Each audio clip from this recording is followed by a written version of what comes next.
So it was January 26th, 2017, and the Women's Initiative for Leading at Lilly asked me a really tough question. And the question was, what will you do? And for me, I tell you, the answer came fast. And I wrote it on this piece of paper. And it said, I will tell my story because my story is not about me. And a hero comes along. I was born on the island of Puerto Rico in a beautiful little barrio called El Condado to a Midwestern mama and a very Boricuan papa.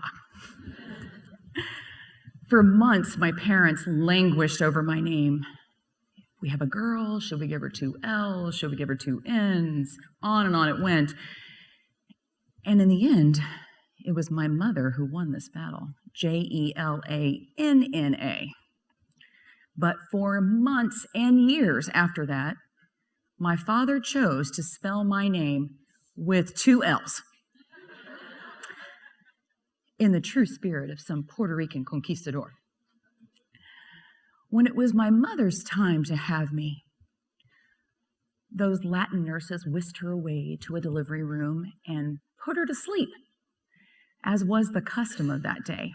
And when she awoke, I was here. But I had some obvious challenges. For one, my eyes didn't work right. From the moment an infant is expected to focus visually, I couldn't. And for 2, my feet, it didn't work right either. My toes pointed inwardly, and I struggled as I became more mobile to walk anywhere without crashing into absolutely everything. So I would expect life would have been pretty scary. And a surgery in the US was experimental. But a hero comes along. Our move to the US was the right one at the right time, though I'll tell you, my faint memories of a 7-Up sign high above the apartment building where we lived, the sound of this downtown choo-choo train, the smell of café con leche, and the song of the cookie will always remind me of my island. No change is ever easy, and for my mama, this one was especially scary. She was now moving thousands of miles to a tiny 2-room duplex in a not-so-great neighborhood in downtown Indianapolis with a special needs daughter, a new baby on the way, and a reality that her own mother had been diagnosed with this strange new form of dementia they called Alzheimer's. But a hero comes along. Fast forward a year and a half, and the surgery, one that involved removing my eye and tightening the muscles behind it and then placing it back in, is in the past. And in the present, a thick black pirate patch.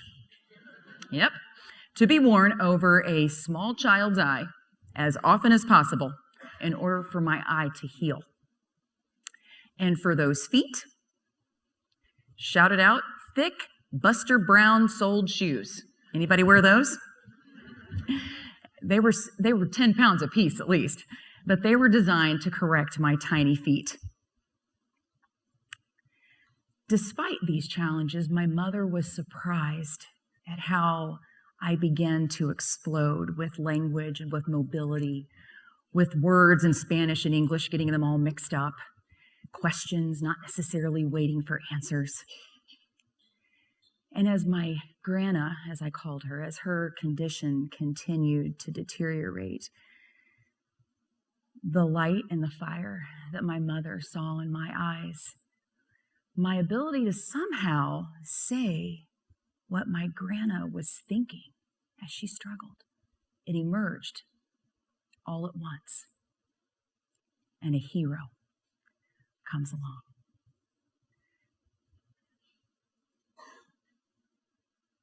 The abuse began early. What I can remember, I was about 8, a monster. One that lived close by, one that I loved and trusted, but yet brought fear and shame and doubt to my young heart. Is this a punishment? I would ask myself. Is this my fault? Is God mad at me? Oftentimes, to escape those fears, I would climb high into the trees above our little house. And there I would watch as the birds would fly back and forth from treetop to treetop. And I would admire their sense of fearlessness, their sense of authenticity, just being them. And I would long for that in my life. I would long for that sense of worthiness and that ability to just be enough. But a hero comes along. My abuelita. Beautiful. Ginger, though you couldn't tell it here, she had strawberry blonde hair, so different than many Puerto Rican women. Strong, fierce, the product of her father's love for a young maiden 35 years younger than he.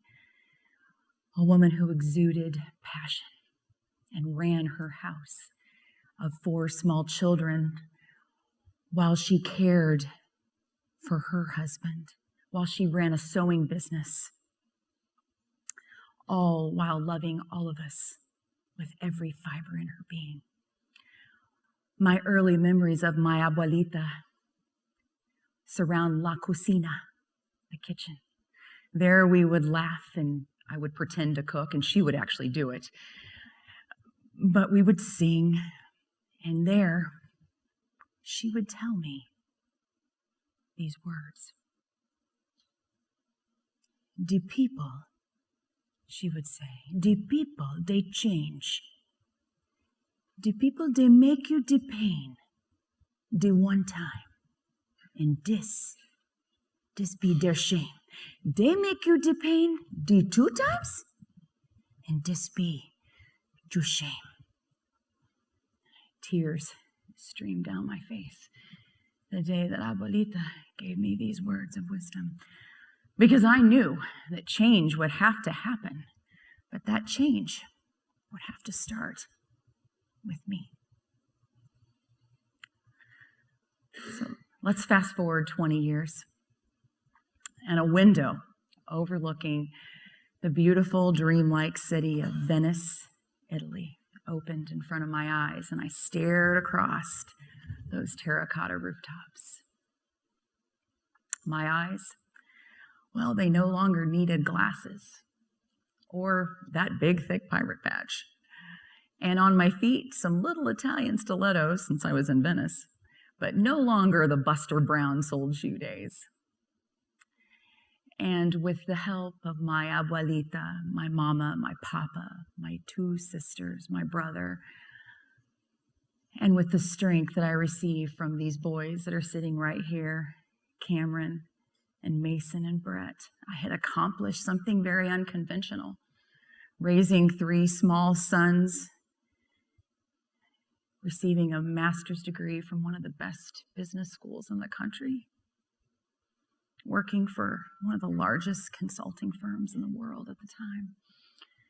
And somehow I found myself at that point dedicated to a client who I now work for, who was passionate about making lives better. And yet, as I stood and stared out that window, I agonized over a relationship that I knew had toxicity and unhealthiness to it. And I knew that my choices would affect these 3 sons of mine, would affect my life forever. But there, as I stood and thought about those choices, there again were the birds, reminding me of my true sense of fearlessness that I showed as such a small child. My ability to just be authentic. I longed for that again. I wanted the ability to just be enough. And I knew that with that set of authenticity, with that set of reality in my life, that there would be little that I would not be able to accomplish. So I challenge each and every one of you now, as you think about what we're here today, think about who the true sense of who you are is, and bring the very best of you to each and every choice that you have.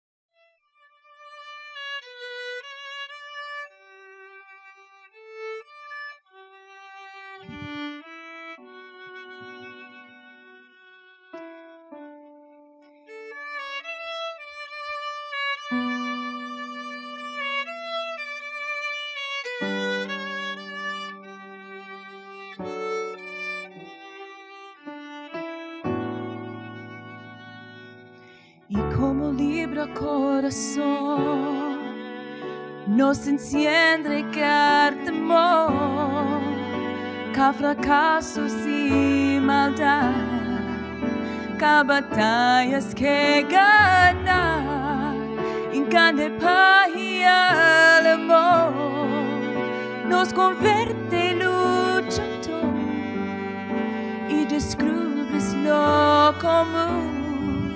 No hay un héroe como tú.